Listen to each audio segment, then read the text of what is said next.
బియ్యం దొంగలింపుకు పాల్పడుతున్న ration mafia. అధికారుల నిర్లక్ష్యం, రాజకీయ నేతల అండతో అక్రమ రేషన్ మాఫియా రాజ్యం ఇప్పుడు వెలుగులోకి వచ్చింది. చీరాల నుండి విజయవాడ, బాపట్ల నుండి నర్సరావుపేట వరకు పీడీఎస్ బియ్యం అక్రమ మార్గాల్లో వ్యాపార లావాదేవీలు జరుపుతోంది.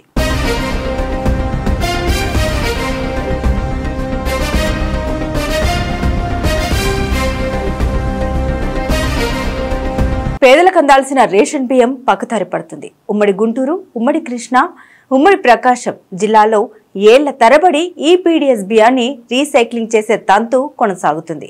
ప్రస్తుతం కూడా చీరాల, బాపట్ల టౌన్, బాపట్ల రూరల్, మార్కాపురం, దర్శి, అద్దంకి, పొన్నూరు, పత్తిపాడు, చుండూరు, గుంటూరు, చిలకలూరుపేట, నర్సరావుపేట, వేణుకొండ, పిడుగురాళ్ల, గురజాల, మాచవరం, దాచపల్లి, సత్తెనపల్లి, మాచర్ల, మంగళగిరి, విజయవాడ, పామర్రు, పెడమలూరు, ఉయ్యూరు, కంకిపాడు, గన్నవరం, నందిగామ, ఇబ్రహీంపట్నం, మైలవరం, తిరువూరు, జగ్గయ్యపేట తదితర మండలాల్లోని ఆయా రైస్ మిల్లులకు, ప్రైవేట్ గోదాములకు అక్రమ రేషన్ బియ్యం చేర్చి పీడీఎస్ రైస్ పెద్ద ఎత్తున బయట మార్కెట్లో అమ్ముకున్నట్లు తెలిసింది. ఈ జిల్లాలోని కొంతమంది రైస్ మిల్లర్లు, దళార్లు, రేషన్ డీలర్లు, రైస్ మాఫియా వ్యక్తులు బయట అమ్ముకోవడం, పీడీఎస్ బియ్యాన్ని రీసైక్లింగ్ చేసి అమ్మడం సంఘటనలు చాలానే ఉన్నాయి.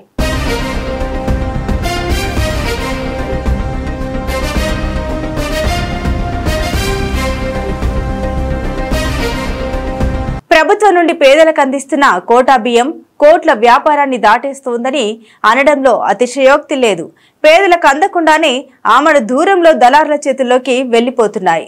ప్రతి నెల మొదటి తేదీ రాగానే గ్రామీణ ప్రాంతాల్లోని రేషన్ డీలర్లు, ఏజెంట్లు, మిల్లర్లు టన్నుల కొద్ది బియ్యం సేకరించి గోదాముల్లోని ట్రక్కుల్లోనూ తరలిస్తున్నారు. పేదలకు ఉచితంగా ఇవ్వాల్సిన బియ్యం మార్కెట్లో 40 నుండి 50కి అమ్ముడుపోతుంది.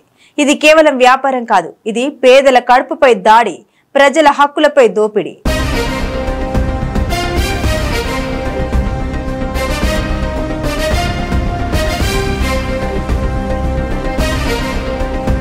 రేషన్ డీలర్లు పల్లెల్లో బియ్యాన్ని తక్కువ ధరలకు కొనుగోలు చేసి మిల్లులకు, ప్రైవేట్ గోదాములకు పంపిస్తున్నారు. తర్వాత పునః ప్రాసెసింగ్ చేసి కమర్షియల్ రైస్ గా అమ్ముతున్నారు. ప్రభుత్వం కింద ఉన్న కోటా బియ్యం అక్రమ మార్గంలో ఇతర ప్రాంతాలకు తరలిపోతుంది. ఇది ఐపీసీ సెక్షన్ 8 క్లాస్ బి 33 ప్రకారం నేరం. 7 సంవత్సరాల జైలు, భారీ జరిమానా ఉంటుందని చట్టం స్పష్టంగా చెబుతుంది.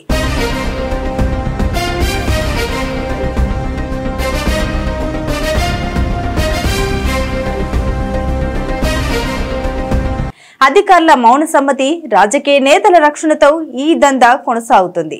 డిస్ట్రిక్ట్ లెవెల్లో పీడీఎస్ సరఫరా వ్యవస్థ పర్యవేక్షణలో విఫలం అవుతూ టన్నుల కొద్ది బియ్యం బయటకు వెళ్లిపోతుంది. 16వ నెంబర్ నేషనల్ హైవే మార్గంలో చిలకలూరిపేట నుండి కాకినాడ వరకు నెల్లూరు, హైదరాబాద్, మహారాష్ట్ర లారీల్లో బియ్యం తరలిస్తున్నట్లు సమాచారం.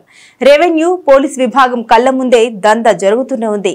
ఈ రేషన్ మాఫియా అవినీతిని ప్రశ్నించిన జర్నలిస్టులపై దాడులు, బెదిరింపులు రోజురోజుకి ఎక్కువ అవుతున్నాయి.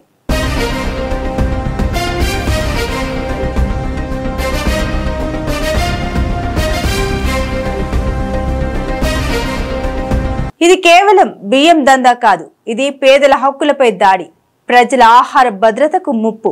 ప్రభుత్వం ఇప్పటికీ చర్యల్లో ఆలస్యం చేస్తే ఈ అవినీతి చక్రం ఇంకా ఎక్కువ నష్టాల్ని చేస్తుంది. ఇంటి దొంగలపై చట్టపరమైన చర్యలు తీసుకోవాలని రేషన్ మాఫియా వారి పేర్లు, ఫోన్ నంబర్లు ఆధారాలతో బహిర్గతం చేయమని ప్రజలు డిమాండ్ చేస్తున్నారు. M9 news channel investigation team ration mafia వ్యవహారంలోని ప్రతి మూల, ప్రతి రహస్యాన్ని వెలుగులోకి తేవడంలో కొనసాగుతుంది.